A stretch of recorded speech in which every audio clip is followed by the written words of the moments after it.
Hey y'all, thought I'd show you a couple of things I bought for myself on my vacation to Denver, Colorado. Spent a whole week with my best friends, so some of the stuff is going to be from Denver, and the last few things on here is just going to be some stuff that I got while I was down here with my best friend at one record shop we went to. Before I dive into the records and the CD, let me just say I got to visit Red Rocks and play a very short gig there. If you don't know, I have a song out, but I'm not a walking advertisement, so I'll shut up about that. I got this beautiful book at the gift shop for Red Rocks. There are pictures in it of all the great shows you can imagine. Petty to U2, Springsteen to Kid Rock. Pretty much everyone you want in here. Some people you do, some you don't. Either way, this is probably one of the best purchases I've ever made. But anyway, now we're moving on to the music stuff. I only got to visit one record shop in Denver, which was called Wax Trax Records, which was in downtown Denver, I believe. There are two locations. One is solely CDs and 45s and such, and the other one is just vinyl records. So, first stop was at the CD store. I got these two buttons. One is a Weezer Pinkerton button, and the other one is a Bruce Springsteen The River button. If you can tell, my hand's a little disjointed because my camera isn't focusing, and the back is a little screwed up, but whatever. Also from the CD shop came another really good purchase, in my opinion. For $5, I found this Tom Petty and the Heartbreakers CD, Echo. Not only is it one of my favorite Tom Petty albums of all time, but if you notice, this is a promo copy from 1999, which I'm sure was worth a ton. It's Behind the Grooves all over again. Then I walked into, after making that purchase, I walked into the vinyl edition of Wax Trax, which was just right up the road in the same plaza. My first find, both of these are related to Creedence Clearwater Revival, CCR. My first find was a reissue of Center Field by John Fogerty, which I've been playing constantly ever since I got home. I think it's my new favorite 80s album. And my next find, my best friend actually found this for me in a stack that a guy at the front of the store was getting ready to put back. And I said, no, I'll take it off your hands. The first album from CCR, which features Susie Q, the famous Susie Q. Another really good find. So, yeah.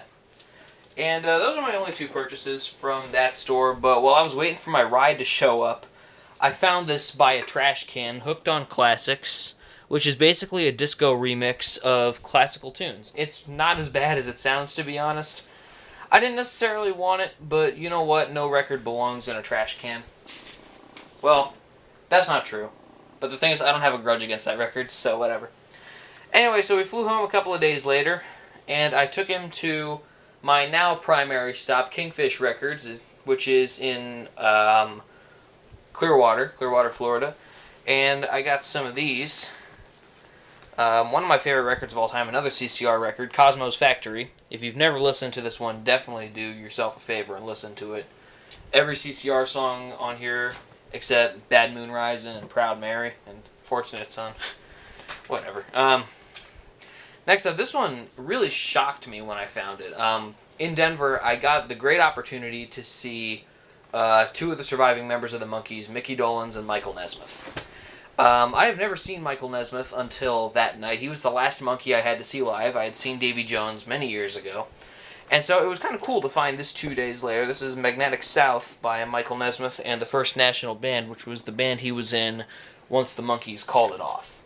Really good record. It's got some country vibe to it, but you know what? It's Papa Nez, so how bad can it be? Next up is something that's been out of my collection for quite a while. I've wanted to get it back for some time now, but every chance I got, I shot it down. But I finally got it for, what was it, $3 roughly?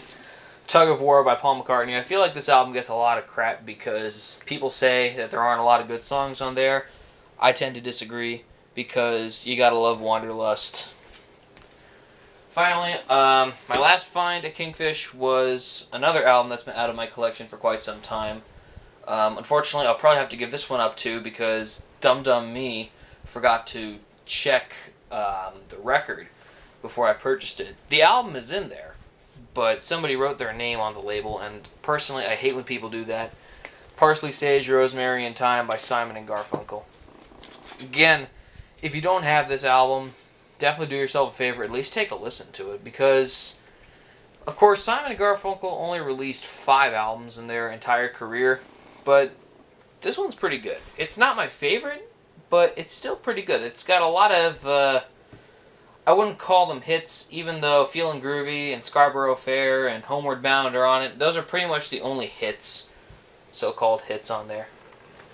So those are my finds from my week-long vacation with my best friend. There's going to be another video like this coming out soon because my birthday's in a few days. Heading to a couple of record shops with another friend of mine, and I'll show you my birthday haul. But for right now, I'm pretty damn happy with what I have.